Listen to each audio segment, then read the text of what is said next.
说到这，同学们就纳闷了。如果同学们这么认为，那就错了。一个是老大爷对自己大便带血的物质，一个是群众对慢性咽炎的可能幕后黑手不了解。两个的共同点是没有从表面现象找到问题本质所在。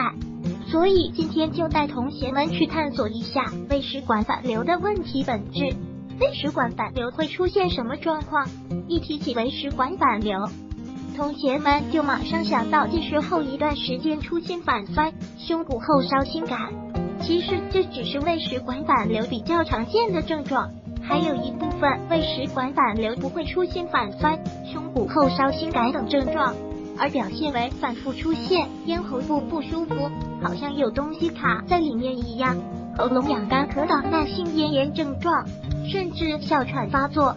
上述症状的出现是反流的胃液到达咽喉部，侵蚀咽部、声带和气管，引起慢性咽炎、慢性声带炎、声音嘶哑和气管炎所致。所以对老是慢性咽炎发作、气管炎发作，在排查原因时，要想到胃食管反流的可能性。胃食管反流是什么原因引起的？同学们看到这里，又开始追问了，那胃食管反流又是什么原因引起？有的治吗？日常生活要注意哪些细节？说到胃食管反流是什么原因引起的，这里要科普一下我们食管胃的运作。在我们食道与胃连接部有一扇门，食道下段括约肌，这扇门平时是关闭的，可以防止胃内胃酸和食物反流进入我们食道内造成破坏。在我们吃东西时，由于吞咽动作和食管蠕动的刺激，这扇门会暂时打开，允许食物的通过，之后又马上关闭。在我们日常中，有一些外来因素可以导致这扇门关的不严，导致胃酸反流进入食管。这些因素包括我们体内所分泌的一些激素，如胆囊收缩素、乙升糖素、血管活性常态等，这些与精神因素有关。还有我们所进食的一些食物，如高脂肪食物、巧克力等和一些药物，如一些降压药、安眠药等。另外，腹部压力增高，如怀孕、有腹水、呕吐、重体力劳动等，以及胃部压力增高，如吃的过饱、胃排空慢等。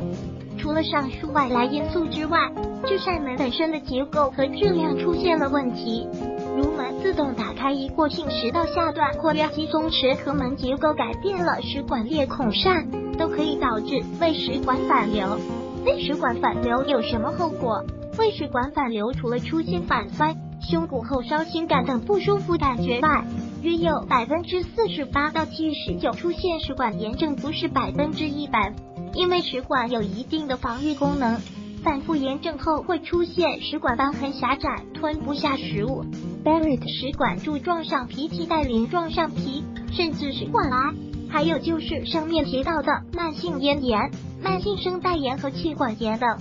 通过胃镜、食道吞背、食道侧酸、食道侧压等检查，可以明确是否患有胃食管反流。胃食管反流怎么治？饮食方面，饮食宜少量多餐，不宜过饱，尽量少吃高脂肪食物、油炸、肥肉、高脂奶制品、巧克力、咖啡、糖果、红薯、土豆、芋头、番茄酸性很高，辣椒辛辣食品刺激胃酸分泌，过高放松食道括约肌，碳酸饮料、柑橘类果汁、生大蒜及洋葱，应戒烟及禁酒。生活习惯方面，餐后不宜马上躺下，睡前2到3小时最好不要进食。如果晚上容易反酸，最好在睡眠时把床头抬高10到20厘米。